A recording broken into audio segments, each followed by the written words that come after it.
Take a look in my game face. Ain't no stopping me. You know I'm coming in first place. Well, stop it till I get that ring. I'ma dominate all day. No matter who you bring, I will not lose. Yeah. I will not lose. I will not lose.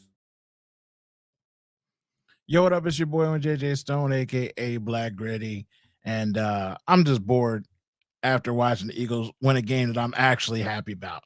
I was at the game last week, and they beat the Giants, and I was fine with the game, but it's the Giants, and they started off poorly, so I can't even say I was happy. I was just content.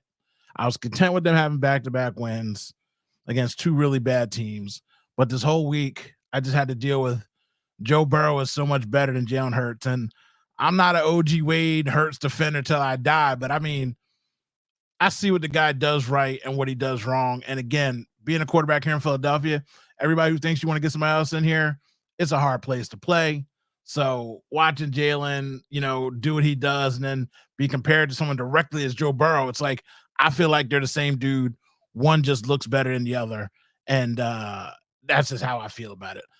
If you are sitting there and you want to talk trash about the game, call in blackgritty.com/call. You can call in. You don't have to go on video. You can come on audio and shoot the breeze with me as I look around the rest of the league too, because I won some money and I lost some money because the Browns, I believe, just beat the Ravens. And oh God, that's that's really crazy. There's a lot of crazy stuff going on as I look around trying to cash it. I should have been paying more attention. But when my game's on, I'm paying attention to that.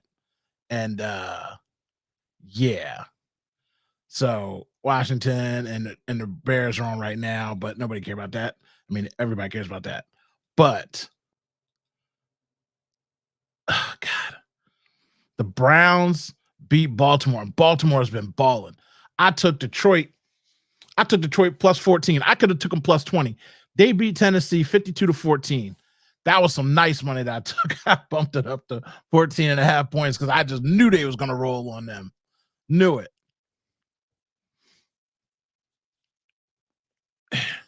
It's a thing that we keep saying, but it is true. He hasn't had a consistent coordinator his whole career and college and pros. And that's got to mean something. That's got to do something to you. Today they seem like they clicked on all cylinders, but again, it's because they ran the ball to set up the pass. And that's all I really want. Like, when I say that, people are like, oh, you can't, I don't need you to run 95% of the time, but I need you to force that run so that they have to respect it, which when your guy's getting 6-8 yards a carry, they have to put more men in the box. And then you can open up with the Smitty bomb, you know what I mean? The tight end hit, AJ Brown got a catch over the middle. Jalen doesn't throw over the middle. Like, there's a whole lot of things that went on, and I'm just happy about with the way that this team looked. And again, I don't think that the Bengals are like one of the best teams in the league, but they get more credibility and respect than the Eagles do, even though I feel like they're on par to being the same team, if that makes any sense to you. It just feels like it's just a given that you give it to Joe Burrow. He won a national championship, and so everybody's excited. And yeah, they do give up on the run too soon, but when you're down, it's such a hard thing because there's nuance to it and there's context to everything. Like when you're down, you can't keep running the ball because you need to get back into the game, right? But at the same time, you have to run it enough when you got a home run hitter that can hit you with a 50-yard run at any given moment. So it really is just today was a good balance. And if they can do that, besides letting people walk down, it's crazy. Like the defense, I know it's the Vic Fangio bullshit, but like, stop putting Lyman on number one wide receivers. Like, can we do that? At what point would you put Nolan Smith or give me anybody combo to Nolan Smith or Huff and tell me you'd put him on a T.O. or a Randy Moss and tell me when that would happen? Because Chase is like that. Now, Chase ended up getting shut down. Quinyon Nadon was on him most of the time. And I'm tired of Slay. Let me talk about that. So I'm just rambling now. So if you got anything to say, just go ahead and put it in the chat. Like I said, you can call me and jump in. But I'm just like, bro, I don't want Slay on the team. I don't like Slay. And I know they came out with this stat that he's got the most pressure coverage of the season. I don't care. I don't like his attitude. I don't like the way he looks. He's Wolverine, but he keeps getting dinged up all the time. Like, give me, and yes, trade. Hey, there he is. There's my guy. Hey, feller. Trade Slay. Rodgers in there. Hey, Rodgers in there. Tips that ball. We finally get an interception.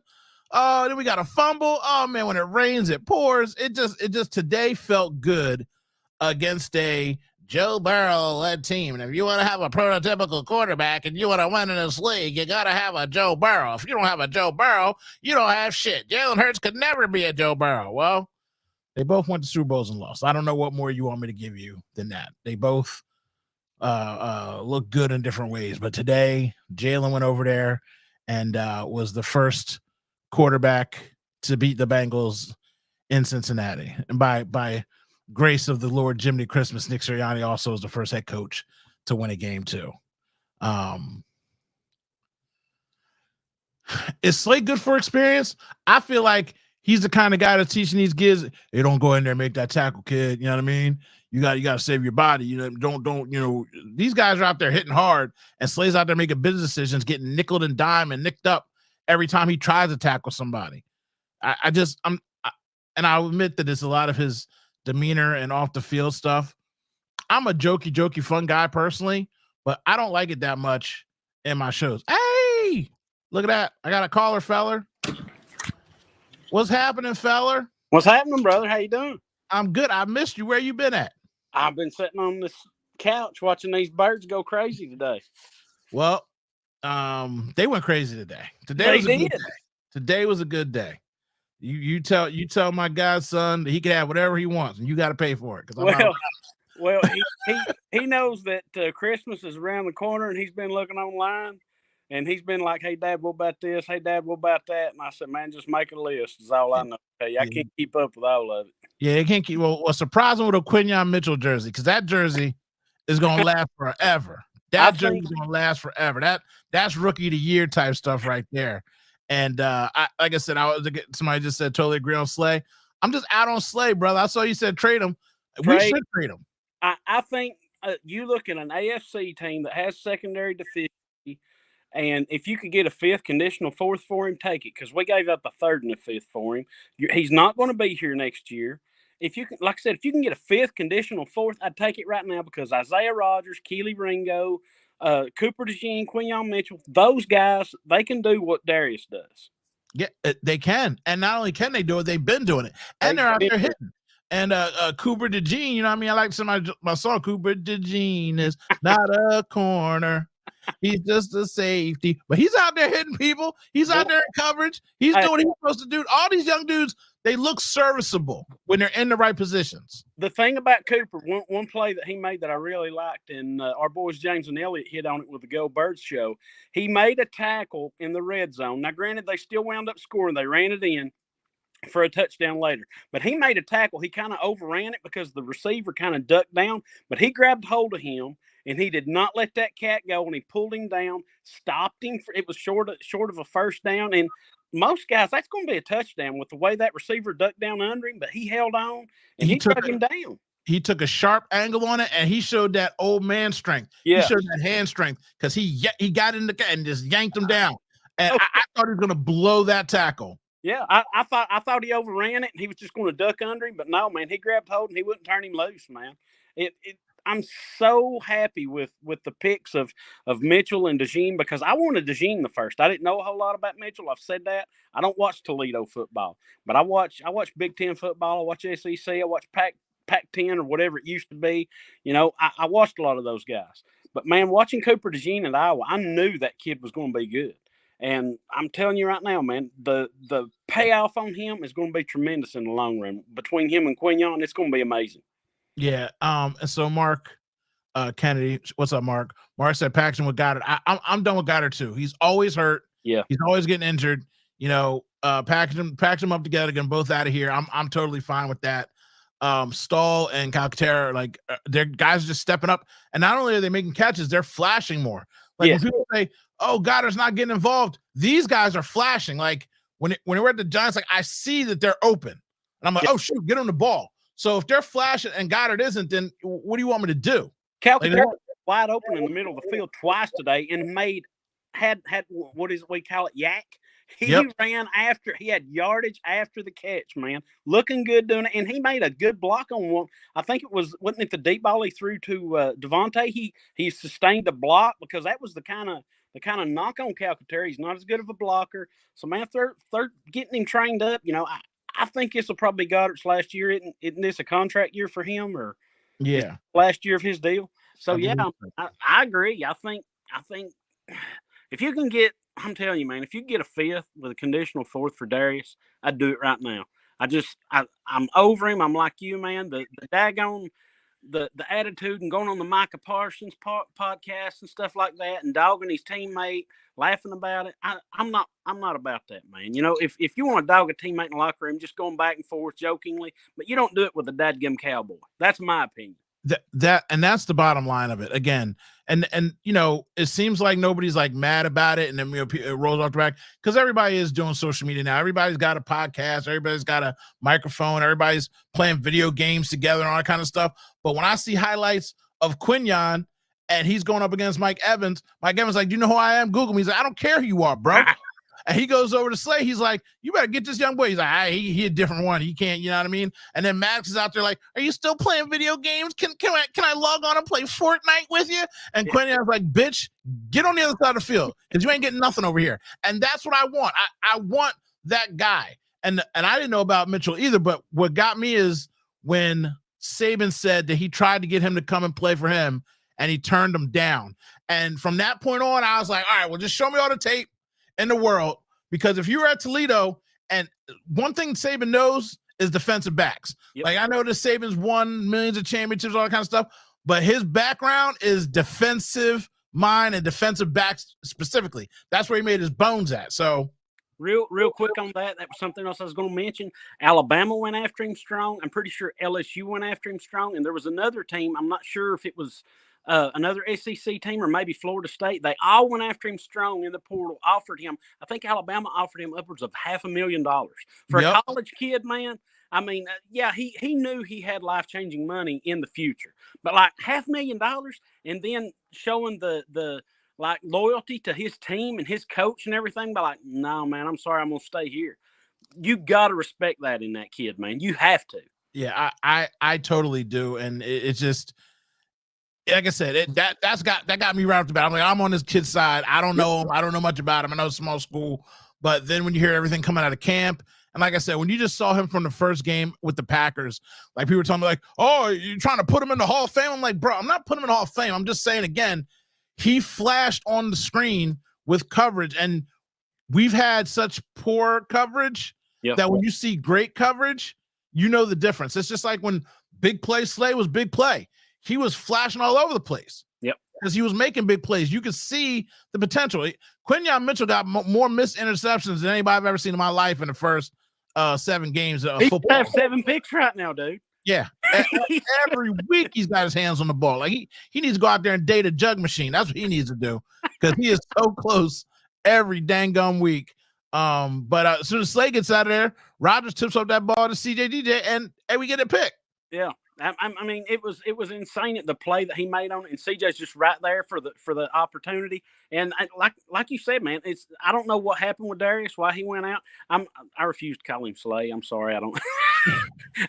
I dislike him to make him angry, so keep calling him Darius. I know I dislike him that much because he hates it when people call him Darius. And you know, I mean, when he done that to our boy Johnny Marks, when they said, "Oh, he wants you to call him Slay," I was like, "Come on, man!" I mean, it's like the old line from Coming to America. His mama named him Clay, I'm gonna call him Clay. Mama named him Darius, I'm gonna call him Darius. But yeah, as soon as he went out, you know, Rodgers made a play. I think Rodgers and Ringo, man, those guys are gonna be able to hold it down if we could trade him. I'm telling you, I'd trade him right now. And I mean, I look for him to do something at the trade deadline, man, on defense. I really do. I think it's going to be a pass rush situation. Yeah, send him back to. Oh, don't send him back to Detroit because Detroit looks like they're about to win. No, send him to an AFC team. Yeah, just send him Buffalo, Miami, somebody like that, kind of playoff bound. But yeah, somebody Somebody I've might need seen you to on warm up. here, and I wanted to reach out and chat with you. It's been a while, and hey, I'm feeling good. Seen this big win, a 20-point victory like that, man. You can't beat it. You can't beat it. I appreciate you checking in. Hug the wife, hug our son. I'll And do it, brother. when you get him to Quinyon Mitchell, buy me one too. You know what I mean? Just I'm sure they got a 2-for-1 discount deal, brother. Just go ahead and make the purchase. It's already over for you. You know what I mean? Just go ahead. Hey, I love you, man. We'll holler at you later. Love you too. Talk to you later, bub. See. So yeah. Always love talking to Justin. We usually catch up on movies. I need to check up on him. I haven't called him in a while. A lot of trash movies out. I saw Venom this weekend and I saw Smile 2. And they both similarly disappointed me. But not the Eagles. The Eagles did not disappoint me. The Eagles, like I said, last week, I know we blew out the Giants and I wasn't even happy. I was at the game with E-Rock and, we were up in the quote-unquote cheap seats, Philadelphia Sports Trips. It was a great day. It was a great environment. So many Eagles fans there. It was just fun. But I still couldn't get the joy in my heart because I'm like, the Giants just suck so bad. And Daniel Jones hasn't thrown a touchdown in over 700 days or some crap. So I was like, man alive, I just couldn't get happy. But today I'm happy. Today I feel good. I feel vindicated about our team. I feel good about the progression going forward. They have one of the easiest schedules in the league. But as I look around the league, did the Jaguars come back? Oh, the Jaguars lost in the end. So the Jaguars came back and they were tied 27-27. They lost by 3 to Green Bay. But the Jaguars have looked really good the last 3 weeks of the season. They start off really bad. Everybody's like, fired Doug Peterson. They won a couple, and they just played Green Bay really tight. They looked really good in the highlights earlier, but they did end up losing by 3. So, next week we're going in there, and they're not as an easy opponent as people would think. Everybody's like, oh, just it doesn't matter. Ellie Parks, it doesn't matter if you lose to Cincinnati because you're going to get to play the Jaguars next week. Well, the Jaguars are showing people that they're not just a walkover team right now either. So, I'm glad we got this win. Let's keep this confidence up and then go out and beat the Jacksonville Jaguars too. But just don't assume that you're going to beat any of these teams coming up. And the Cardinals came back and beat Miami. Miami was up on that game the whole time. Oh, my God. The New England Patriots beat the Jets. Oh, Aaron Rodgers. Aaron Rodgers, another quarterback that's just vastly better than Jalen Hurts is what I heard the whole time. Like, I know he was injured last year. People still talking about Aaron Rodgers and how you could have Aaron Rodgers come in here and do something. They fired their coach, which, I wanted Nick fired. I still do. I don't like Nick. But, hey, he got the George W. He's racking them up, so I can't say nothing. So Nick's not going anywhere, and I have to be calm and still with that. Ever since Nick shaved his head, Brittany Yanni has been killing it. So congratulations to Brittany Yanni. Didn't have many decisions to make today as far as fourth downs is concerned. I'm sure he calls the tush pushes, and they all worked out in our favor because, they're a brotherly shove, and that's what we do. Even though you got to stop running off the left so much. They started timing it coming off the left, and they used to have more variety where it would go up the middle, the right, and left. But today, they must have saw something where they thought they could peel it off on the left side. Without Jordan Mailata over there, that seems a little bit risky being so repetitive with that.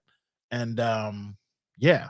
So by the way, does it look like I look like I'm knowing what I'm talking about because I'm wearing glasses? So I'm wearing a purple shirt today. I didn't brush my beard or put any oils and conditioners in it. So I'm looking all rough and scruffy because I'm doing laundry today. But I was like, if I put on glasses, it'll make me look like I got myself together, like I know what I'm talking about with my purple Hulk shirt on. Is it working? Y'all ain't saying nothing, so I believe it's working. The Texans came back on Indianapolis. They were up big on them. So it was just a good day in football all around. Tampa Bay almost beat Atlanta, which is crazy because all the injuries they had. But it's all about us. 37-17. I thought we were going to win. I think I said 28 or 27-24.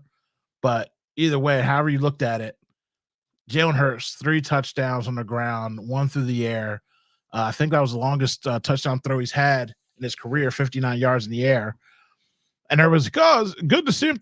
He threw a bomb last week. Like it's so funny because we do all get frustrated with play that we forget that he has made plays this year. Nobody's perfect. Joe Burrow, again, I like using this comp because people act like Joe Burrow is so vastly superior to Jalen Hurts. Well, when he started the game, he was 9 for 9 or whatever it was. And then he started coming down when they started actually putting defensive backs on his wide receivers. And he missed passes. The blitz was getting to him. He was throwing to nobody in the middle of the field. He threw the ball into the ground. That's what happens when quarterbacks are under pressure. It doesn't matter how great of a thrower you are, no matter how much pocket presence you have. Now, he escaped 3 or 4 good pass rushes where the Eagles were all around him. And dare I say it, look Carson Wentz-esque, where I'm like, I can't even see the quarterback. And then boom, he pops out and he ran for a first down, 10 yards. He did that at least 3 times a day. One he ran for almost 20 yards, but he's a good quarterback. And it does look different when he's standing in the pocket delivering the ball all the time. But lately he has been being more mobile. So you got to have both. You got to do both things. And you got to be multifaceted in the NFL because there's scouts everywhere. They are looking to take away what you do best. And once the game got rolling, the Eagles got to do that to Joe Burrow. So again, I keep harping on him because that's one person that people compare him to so much. I'm like, look, they both went to Super Bowls and lost. One guy I feel is just better than the other just because he's available more, and he usually doesn't have slow starts. Now, we're annoyed that the Eagles were 2-2, 4-2, and some people might be annoyed they're 5-2, but they don't start off 1-3, 0-4 like Joe Burrow has the last 3 or 4 seasons. So I just don't see it. The secondary, get Slay out of there, get these young guys in here, trade him, trade Goddard, get somebody. We're not getting Myles Garrett. We're not getting Crosby. We're not getting, Cooper Kupp. We barely even throw it to both our receivers we have some of the times. There's no way in the world we could have a Cooper Kupp on this team and have him be happy with the way the ball gets distributed, especially with the way that we're running it right now. Oh, and Shipley, that's why y'all call that back on Shipley. He came out of that thing like a cannon, boy. That made me so happy. I'm like, I don't know why he's not getting more burn, but it was nice to see him get in there and pop with that speed and get a fake touchdown before they called it back on us. They should have let him have that touchdown just on GP because that made me happy. It was just a good day. It was a good win, a solid win. No points in the first quarter again, but that's because Joe Burrow had to, what do you have the ball for? 11 minutes? 10 and a half minutes?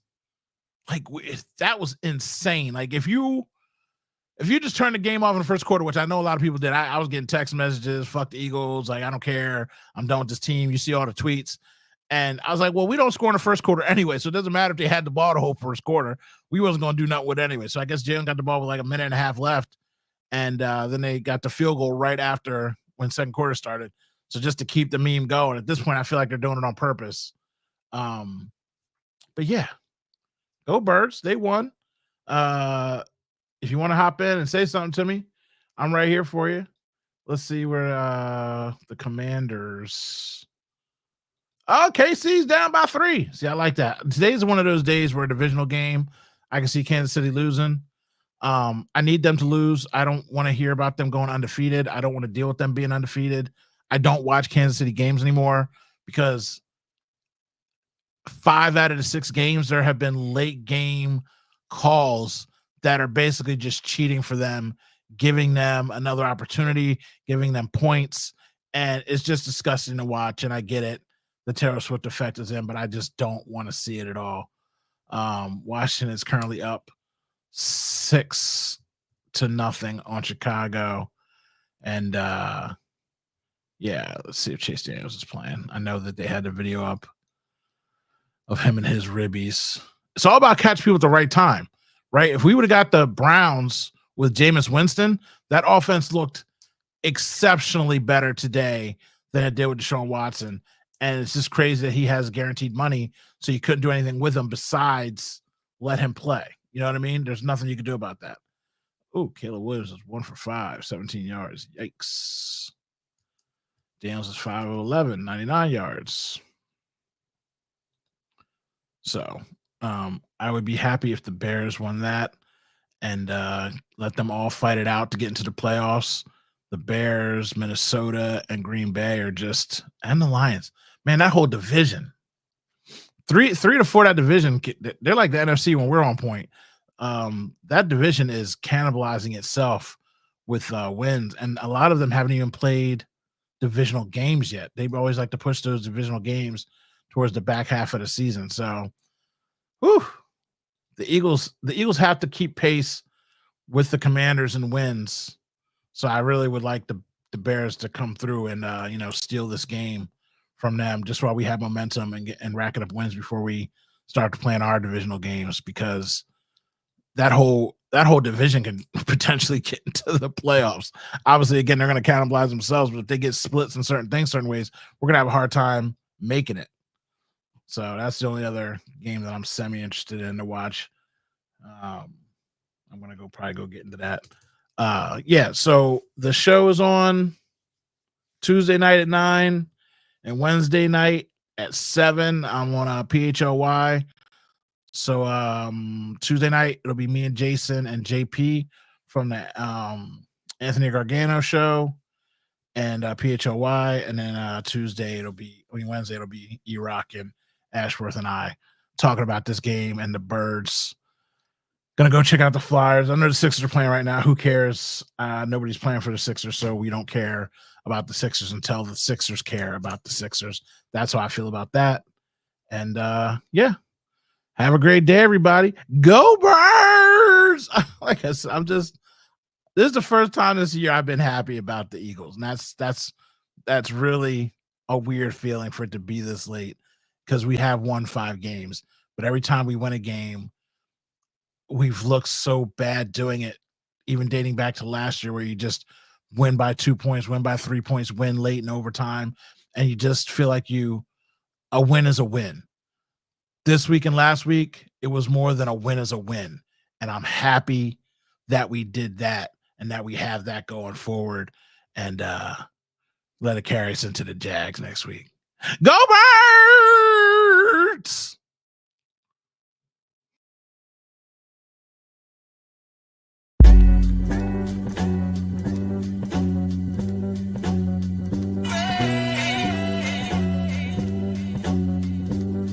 Take a look in my game.